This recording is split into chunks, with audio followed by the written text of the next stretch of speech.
probably. Just because, I mean, it kind of matches up with how many Notes there are. Oh, I guess I should actually write the name of the section down. That would be a good idea. 1.2, functions and their properties.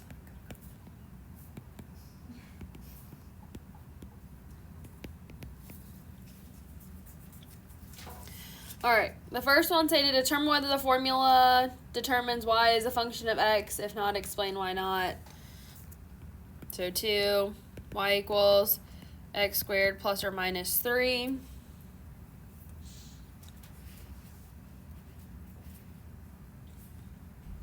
So is this a function or not?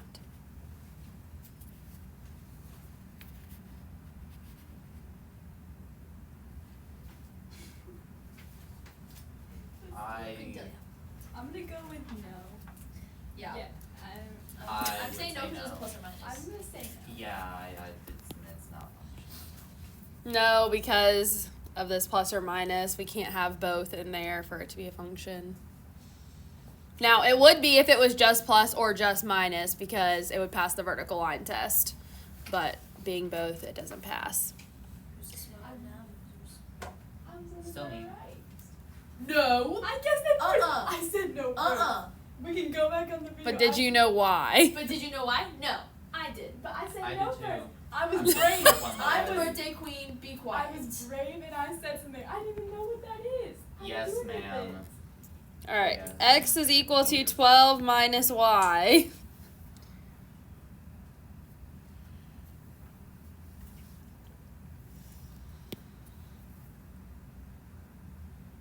I would first get this in y equals before you make a decision about anything. So subtract 12, divide by the negative, so it's going to be y is equal to negative x plus 12. So is this a function? Yes. Why? Because you have an X in. What is this graph? It's a line And a line would have to be a function. function. So it'd pass the vertical line test. Maybe about the same. Yeah, lines. I've never See who's the understood smart how to one do now, the vertical Riley? line test. You just literally do this, and if it hits in two places, it's not a function. That makes more sense. Yeah, I was gonna say. I was There's also a brave. horizontal line test, but we'll get to that later. Wait, that's for Bosco. He can do that. That's asymptotes. Hey, you should go try. Alright.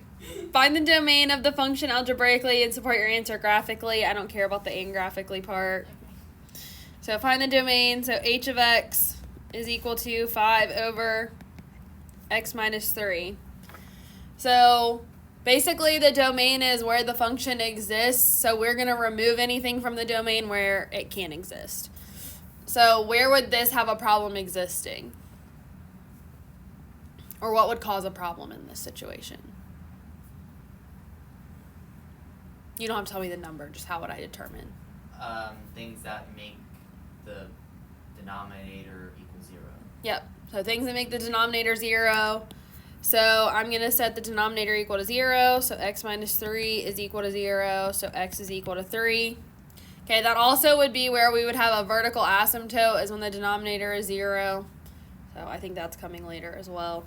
So our domain would be negative infinity to 3, union 3 to infinity. I thought you drew a upside down smiley face. What? What?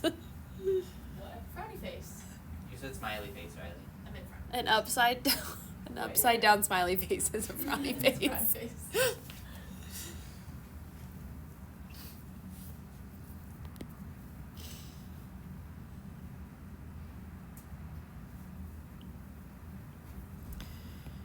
Alright, 12 f of x is equal to 1 over x plus 5 over x minus 3. So sometimes when we have two things being added together like this that are fractions, we might have more of a domain problem. So it's anywhere that makes any of our fractions equal to 0. Okay. So we've already done the 5 over x minus 3 because that was the one we did above. So I'm not going to rework that again, but just know that this work would also apply down here for that one. Okay, but I have 1 over x, so if I set that equal to 0, x equals 0, so that's also going to be a problem. Okay, we tracking with that? All right. So the domain for this one is going to be negative infinity to 0, union 0 to 3, union 3 to infinity. So basically, I am removing from my domain 0 and I'm removing 3 because those things both make the denominator 0, or one of the denominators 0. Okay.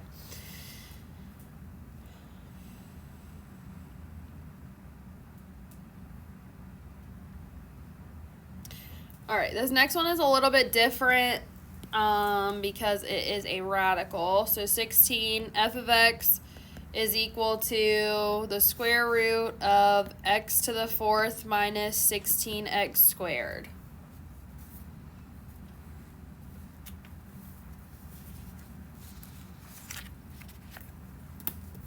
So just like I look for issues in the denominator of the problems that are fractions, I'm looking for things that cause a problem under a radical. So what causes a problem under a radical? Negative. What about 0? Can I have the square root of 0? I don't think there's really a square root of 0. Well, square root of 0 would just be 0. So that doesn't cause a problem, but negatives do. Okay, so when I do this one, rather than setting it equal to 0, I'm going to set it greater than or equal to 0, the stuff that's inside. So x to the 4th minus 16x squared is greater than or equal to 0. I'm going to factor out an x squared. So x squared times x squared minus 16 greater than or equal to 0. Now what is this? Other one. The difference of squares. I know. So this is going to be x squared times x plus 4 times x minus 4. And then the 0 product property, I'm setting each thing equal to 0. Or I say equal to 0. Greater than or equal to 0 technically. So we'll have x squared is greater than or equal to 0. X plus 4 is greater than or equal to 0. And x minus 4 is greater than or equal to 0. So this is going to be x is greater than or equal to 0. X is greater than or equal to negative 4. X is greater than or equal to positive 4.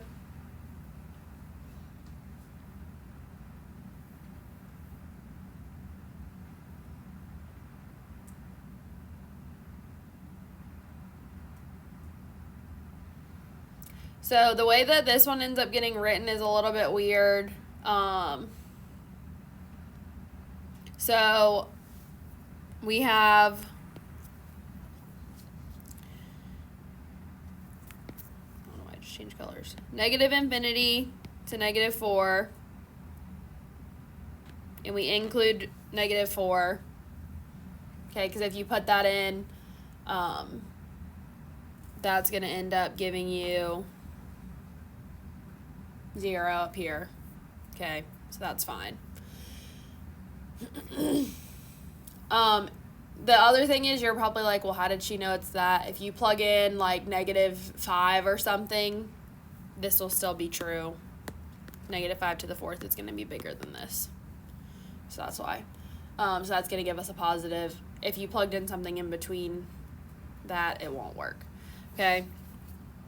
Union. Now this part's weird. 0 works because it gives us 0. Okay, so we just write the set of 0 because we're not going to write 0 to 0. Okay, if you plugged in, let's say negative 1, that's going to be 1 minus 16 times 1, so that's going to be negative 15, so that's a problem. So that's why I know that region in between doesn't work. And similarly, plugging in 1, you're going to have the same issue. So this is going to be union 4 to infinity. So basically anything 4 or larger or negative 4 or smaller works, just not the stuff between that and 0. And usually they aren't this confusing. This one's more confusing because it has the fourth power and a squared term underneath. So when we're doing one like where we have it's the union of like three things, is it just the thing in the middle that won't work, or will all of them not work? So like you said, the 0 didn't work. Or? So 0 does work, Oh, but okay. but we're not gonna write 0 to 0 because like -1 didn't work and 1 didn't work. So I know that 0 is gonna be the only thing that's gonna make that true there. So and that's kind of because of the way that this plays out here, which is kind of why it does that. But I always just check the numbers between. So kind of like how we were checking them, like P7, I think it was. We were checking numbers in between to see what worked and what didn't. This is kind of the same thing because it's a greater than or equal to. I would say as long as you know that it needs to be greater than or equal to 0, like if you get the setup right but you get this part wrong, like I'm not going to take off that much for it. The biggest thing is honestly being able to do the domains of these, because this is where it's going to be the most common after this, like this class. Like, not that we don't see this, but it's just not as common as the other stuff. So,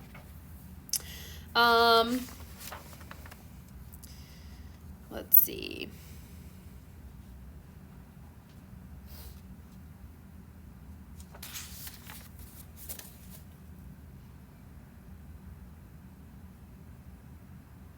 Let me jump back and look at 14 really fast because it's kind of an interesting one now that we've done this and this. Like, I don't know if you get annoyed by things being out of order, but 14 makes a lot more sense after having done those two things separately. So h of x is equal to the square root of 4 minus x squared over x minus 3. So this one is kind of a combination of the last two problems that we did. So that's why it's good to do those two individually before we come down and try to do this one.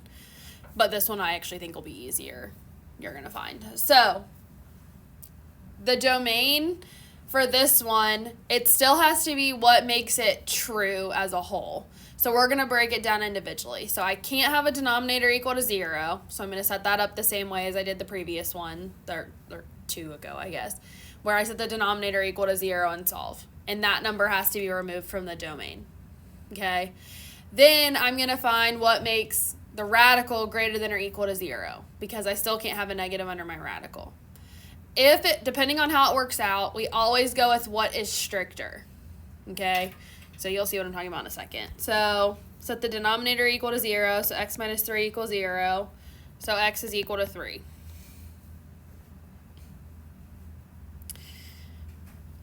So basically, if I didn't have anything on top that was under a radical, I would just say my domain is everything except for 3. Okay? But I need to check the top. So this is going to be 4 minus x squared is greater than or equal to 0.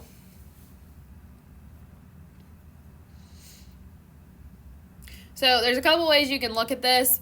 You can go ahead and subtract 4, divide by the negative, and then take the square root, all that stuff. Or you can look at this as a difference of squares. Okay, so this would be 2 plus x times 2 minus x, which a lot of people find it easier to see it this way. So 2 plus x is equal to 0, or sorry, greater than or equal to 0. And then 2 minus x is greater than or equal to 0. So x is greater than or equal to negative 2. Then over here, negative x is greater than or equal to negative 2. X is less than or equal to positive 2.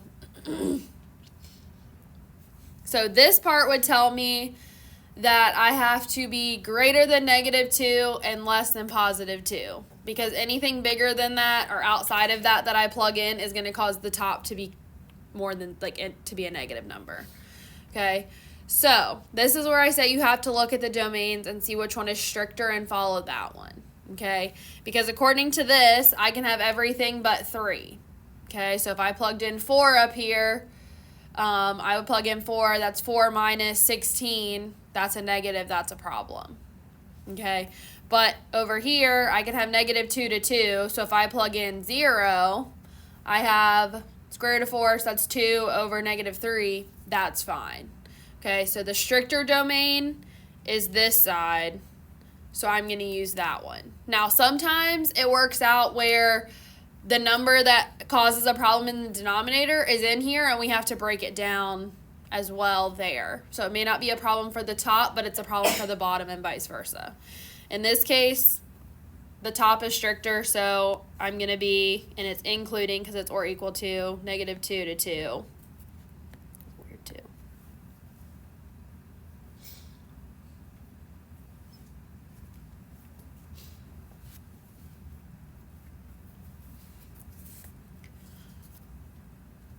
All right, we don't have time to look at range today, but basically the range problems,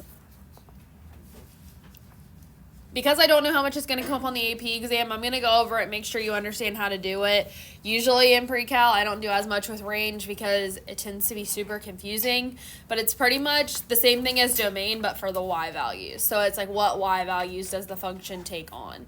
And so I usually do this by graphing, so I'll show you how to do it if you didn't have your calculator, because I don't know if there's going to be a calculator and non-calculator portion like there is for calculus.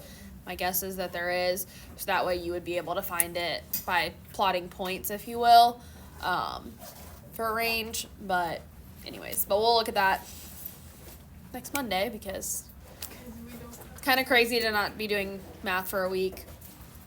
But At least I have statistics it's true. for 2 days. That's true. 3 days. Oh yeah. But you have a test, so. Oh.